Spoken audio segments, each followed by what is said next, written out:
کے نبی صلی اللہ علیہ وسلم نے فرمایا اب اس چیز کا موازنہ کرنا کہ یہ رات جس کو شب برات کہا جاتا ہے جی صحابہ کرام سے اور اسلاف امت کے ساتھ یہ عمل متواتر چلا آ رہا ہے کہ اس رات کی بڑی فضیلت ہے، بڑی برکت ہے، کہ اللہ کے نبی صلی اللہ علیہ وسلم نے فرمایا کہ وہ قبیلہ کہ جس کے پاس سب سے زیادہ بکریاں، کہ ان بکریوں کے بالوں کے برابر اللہ گناہگاروں کی بخشش فرما دیتا ہے، لیکن پھر بھی کچھ ایسے بدبخت ہیں کہ اللہ ان کی بخشش نہیں کرتا۔ مجھے یہ بتائیں کہ ایک وہ بندہ ہے کہ جس کی بخشش شب برات کو بھی نہیں ہوتی،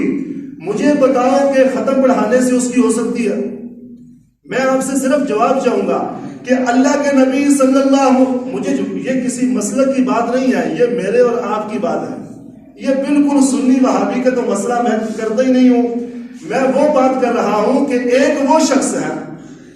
کہ اللہ کے نبی صلی اللہ علیہ وسلم نے کہا کہ شب برات، آپ لوگ شب برات کو مجھ سے بھی زیادہ درجہ دیتے ہیں، فضیلت کے اعتبار سے آپ کے نزدیک بڑی ہی معتبر ہے۔ اللہ کے نبی صلی اللہ علیہ وسلم نے کہا کہ اللہ جہنمیوں کو بخشتا ہے، گناہگاروں کو بخشتا ہے، لیکن کچھ لوگ ایسے ہیں کہ اس رات بھی ان کی بخشش نہیں ہوتی۔ لیکن ہم نے یہ سوچنا ہے کہ کیا وہ برائیاں ہم میں تو نہیں پائی جاتی؟ ہم ان کو بخشش کا ٹکٹ دے دیتے ہیں، صرف 6 قرآن پڑھے، سورہ یاسین پڑھی، فلاں کیا، 7 صفحے اس کی جنازے کی بن گئی تو ہم سمجھتے ہیں، یا بارش برس گئی تو ہم سمجھ، لیکن اب دیکھیں کہ وہ گناہگار بھی اس رات کے اندر موجود ہے۔ اللہ کے نبی نے کہا کہ وہ رات چل رہی ہوتی ہے، لیکن اللہ اس شخص کی بخشش نہیں کرتا۔ سب سے پہلا کہ جو اللہ کو مانتا ہے، جو اللہ کو مانتا ہے لیکن اللہ کی ذات اور صفات خاصہ کے اندر کسی دوسرے کو شریک کرتا ہے، یعنی کہ شرک کرنے والے کی بخشش اس رات کو نہیں ہوتی۔ حالانکہ رات برکت والی ہے، بڑی عظمت والی ہے، بڑی ہی بزرگی والی ہے۔ دیکھیں نا، حرم ہے نا، حرم، وہاں پر اللہ کے نبی نے صلی اللہ علیہ وسلم نے فرمایا کہ جو یہاں داخل ہو گیا تو جب داخل ہو جائے تو اسے پھر کچھ نہ ہو،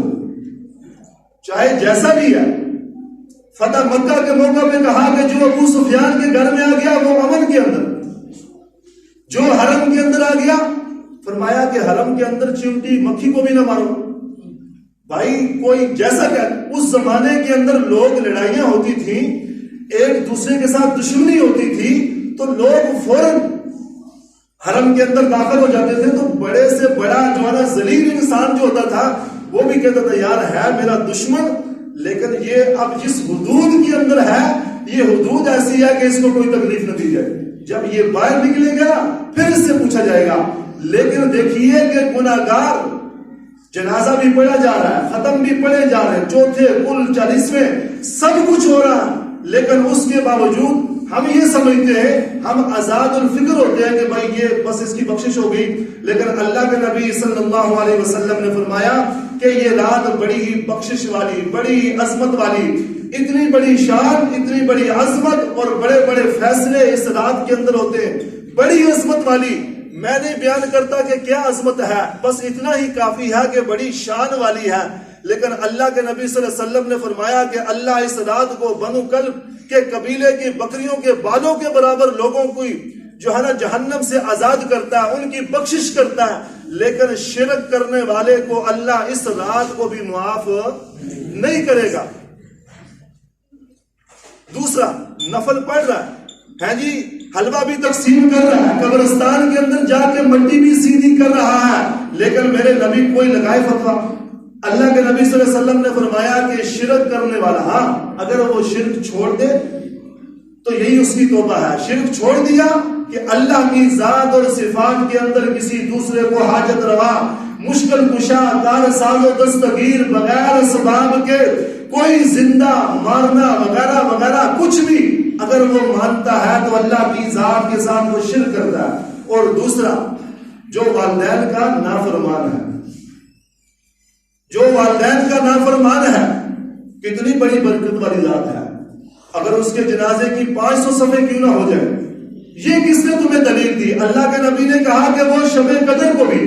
بلکہ چلو اس رات کے اوپر تو بہت سارے مسلک اختلاف پایا جاتا ہے، کوئی کہتا ہے عظمت والی ہے، کوئی کہتا ہے نہیں ہے، لیکن 27ویں کی رات لیلۃ القدر کی جو رات ہے اس کی تو فضیلت اللہ کے قرآن کے اندر بھی ہے، اس حدیث کے اندر بھی دیکھ لیں کہ اس رات کو بھی مشرک نہیں بخشا جاتا اور اس رات کو بھی والدین کا نافرمان نہیں بخشا جاتا۔ آج کتنے ہم میں سے لوگ ہوں گے کہ جن کے والدین ان سے ناراض ہوں گے، ہے جی، ان کے ساتھ کیسے کیسے معاملات ہوں گے۔ یہ شب قدر آئی ہے، بس سیویوں کی پلیٹ ایک دوسرے کے گھر بھیجیں گے کہ ہم نے تمہیں معاف کر دیا، بس یہ چیزیں ہم سمجھتے ہیں کہ یہ معافی کے لیے کافی ہیں، یا میسج کر دیے، پوسٹ چلا دی، نہیں بھائی یہ چیز نہیں ہے۔ آپ نے معافی مانگنی ہے اپنے اس سگے بھائی کے ساتھ جس کے ساتھ زمین کا تنازع چل رہا ہے، آپ نے اس پڑوسی کے ساتھ جس کے ساتھ تمہاری دروازے یا دیوار کا مسئلہ چل رہا ہے، اس سے معافی مانگنی ہے، اس کے ساتھ صلح کرنی ہے کہ جس کے ساتھ تمہارے زمین کے، کچہریوں کے، تھانوں کے تنازعات چل رہے ہیں، دنیا کے معاملات کے اندر تمہارا اختلاف چل رہا ہے، اس سے تم نے جا کر معافی مانگنی ہے۔ اس رات کا مطالبہ یہی ہے، اس بات کے اوپر بات کے اندر جگڑنا کہ شب رات کو قبرستان جانا چاہیے یا نہیں جانا چاہیے۔ تو اللہ کے نبی صلی اللہ علیہ وسلم نے فرمایا کہ والدین کا جو نافرمان ہے اس کی بخشش بھی اس رات کو نہیں ہوتی۔ تیسرا، نشہ کرنے والا، جس سے عقل کے اوپر پردہ پڑ جائے، چاہے اب کوئی کہے جی کہ میں تو کرتا ہوں مجھے کچھ نہیں ہوتا، نہیں، اصل چیز ہے کہ جس سے عقل کے اوپر پردہ پڑتا ہے، چاہے وہ شراب ہے، بھنگ ہے، چرس ہے، افیون ہے، کوئی بھی جتنی بھی چیزیں اس زمرے کے اندر آتی ہیں، اللہ کے نبی صلی اللہ علیہ وسلم نے فرمایا کہ جو شراب کا، کسی نشے کا عادی ہے، اللہ وہ اس رات کو قیام کرے، قیود کرے، کچھ بھی کرے، اس کی بھی اس رات کو بخشش نہیں ہوتی جب تک وہ اس چیز سے توبہ نہیں کرتا اور اس چیز کو چھوڑتا نہیں ہے، اللہ اس بندے کی اس رات کو بخشش نہیں کرتا۔ اور چوتھا شخص جو ہے قطع تعلقی کرنے والا، یہاں پر یہ بات بھی سمجھ لیجیے کہ یہ قطع تعلقی رشتہ داری کے اعتبار سے ہے، دنیا داری کے اعتبار سے اگر کوئی شخص کسی کے ساتھ قطع تعلقی کرتا ہے، رشتہ داروں کے ساتھ ناراض ہو جانا، دنیا داری کے اعتبار سے 3 دن سے زیادہ ناراض رہنا حرام ہے۔ میں نے کہا نا، ہم حاجی بھی ہیں، نمازی بھی ہیں، سب کچھ ہے، شبرات کے حلوے پکاتے کھاتے، محرم کے سب کچھ میلادیں بھی کرواتے، سب کچھ ہوتا ہے، لیکن رب کعبہ کی قسم ہے کہ ہم معاملات کے اندر بالکل زیرو ہیں، اور بندے کی نجات کا دار و مدار بھی اسی کے اوپر ہے۔ نماز کا مسئلہ اللہ کا ہے، یہ فرض اسی کا ہے، روزہ اس کا ہے، یہ فرض اسی کا ہے، وہ چاہے بخشے نہ بخشے یہ اس کا معاملہ ہے، یہ ہمارے ذمہ فرض ہے، یہ ہمارا ذاتی مسئلہ ہے، لیکن حقوق العباد کے اندر جو چیزیں آتی ہیں ان کے اوپر ہم غور نہیں کرتے۔ ہم اپنے گھر کے قریب، اپنے رشتہ داروں کے اندر مستحق لوگ موجود ہوتے ہیں، ہم دوسرے محلے کے اندر، شہروں کے اندر، ادھر جا کے ہم رفع عامہ کی منڈیاں لگا کر بیٹھ جاتے ہیں جی، یہ پوچھا جائے گا، رشتہ اولاد کے اعتبار سے پوچھا جائے گا کہ آپ کے گھر کے اندر بچیاں تھیں، ہیں جی، آپ نے، ٹھیک ہے یہ من کی مرضی ہوتی ہے، لیکن جو تقویٰ اور چیز ہوتی ہے، فتویٰ اور چیز ہوتی ہے۔ رب دلوں کے بھید جاننے والا ہے کہ میرا رشتہ دار غریب تھا، ہے جی، میرا جو قریبی رشتہ دار تھا، میں مالدار تھا، اچھا تھا، میں اپنی بیٹی کا رشتہ اگر اسے دیتا، ہے جی، اس کے بیٹے کا رشتہ یہ آپس میں کرتا، یہ ساری چیزیں تقوی کی بنیاد کے اوپر ہوتی ہیں، دینداری کے اعتبار کے اوپر ہوتی ہیں۔ ہم صرف مال کے اندر سمجھتے ہیں جی کہ پہلے خیش اور پھر درویش، لیکن اس معاملے کے اندر، اس چیز کے اندر کہ ہم اگر امیر ہیں، ہماری وجہ سے ہمارا رشتہ دار بھی اگر امیر بن سکتا ہے، کہ بیٹی جب میری اس گھر کے اندر جائے گی تو میرے نبی نے کہا کہ اس عورت کا رزق بھی اس میں جائے گا، تو وہ بھی صحابہ کو ترجیح دی ہے شادی کی، تو اس میں ہم دین سارا بھول جاتے ہیں۔ ہم صرف دین سمجھتے ہیں مسلک پرستی کے اوپر، اور ان چیزوں کے اوپر آ کر ہم نعرے لگاتے ہیں کہ ہم بڑے عاشق رسول ہیں۔ نہیں عزیزان مرد، ان چیزوں کے اوپر غور کیا جائے کہ دنیا داری کے اعتبار سے 3 دن سے زیادہ ناراض اگر کوئی رہتا ہے یہ حرام ہے. ہاں دین داری کے لحاظ سے کہ آپ کہتے ہیں کہ بھائی آپ شراب چھوڑ دیں، جب تک آپ نہیں چھوڑتے میں آپ سے ناراض ہوں، یہ ہے دین داری. اس کے لیے آپ 50 سال بھی کسی سے ناراض رہے آپ سے نہیں پوچھا جائے گا، لیکن سوال نہیں پیدا ہوتا اور چھوڑے جی یہ اس کا اپنا کام ہے، اس نے اپنی قبر میں جانا ہے، مجھے کیا ہے جی. اس میں تو ہم یہ کہتے ہیں، لیکن دنیا داری کے اعتبار سے ہم ناراض ہوتے ہیں. قصہ مختصر یہ ہے کہ اللہ کے نبی صلی اللہ علیہ وسلم نے فرمایا کہ رشتہ توڑنے والا،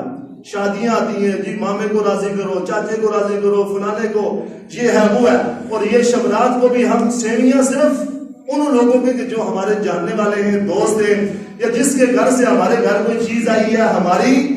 جو ہے نا ڈش بھی اسی گھر میں جائے گی. لیکن جس کو راضی کرنا ہے میں بھی جانتا ہوں کہ کسے راضی کرنا ہے، آپ بھی جانتے ہیں کسے راضی کرنا ہے. تو یہ مسئلہ دنیا داری کا نہیں، یہ مسئلہ صرف اور صرف یہ ہے کہ میں اللہ کی رضا کے لیے اسے معاف کرتا ہوں. اللہ کو راضی کرنے کے لیے شبرات والے دن آپ کسی کو معاف کر دیتے ہیں کہ میں نے اس کو معاف کر دیا اللہ کی رضا کے لیے. جب اللہ کے لیے معاف کرنا ہے تو دشمنی بھی اللہ کے لیے رکھنی چاہیے اور دوستی بھی اللہ کے لیے رکھنی چاہیے. تو قطع رحمی کرنے والا اس رات کے اندر کچھ بھی کر لے، اس کی جنازے کی صفیں کتنی ہو جائیں،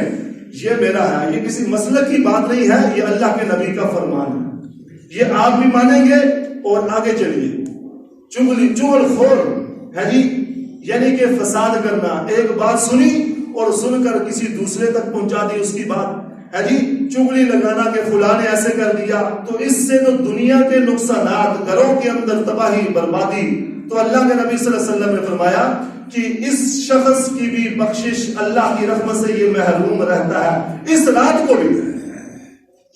ہے جی ناحق قتل کرنے والا، کسی مسلمان کا ناحق قتل کرنا اگر کوئی کرنے والا ہے تو اس کی بھی بخشش اس رات کو نہیں ہوتی. یہ اللہ کے نبی صلی اللہ علیہ وسلم کا فرمان ہے. یہ آپ 50 قرآن پڑھ لیں پھر بھی نہیں ہوتی، کیونکہ اگر اس رات کو نہیں ہوتی، لیلۃ القدر کی رات کو بھی نہیں ہوتی، تو جائے کہ اس کے علاوہ اس کی ہو سکتی ہے کہ جب تک وہ خود اس کے اوپر معافی نہیں مانگتا یا ان چیزوں کو نہیں چھوڑتا. تو قابل صد احترام بزرگوں، یہ ساری چیزیں ہیں، ان کو مد نظر رکھتے ہوئے آپ شب برات آ رہی ہے، آپ اس رات کو عبادت کریں، نوافل پڑھیں، قیام کریں، پھر آگے روزہ رکھیں. اس کے اندر کوئی ممانعت نہیں ہے. ہاں اگر کوئی نہیں کرتا تو آپ اس کے اوپر سختی بھی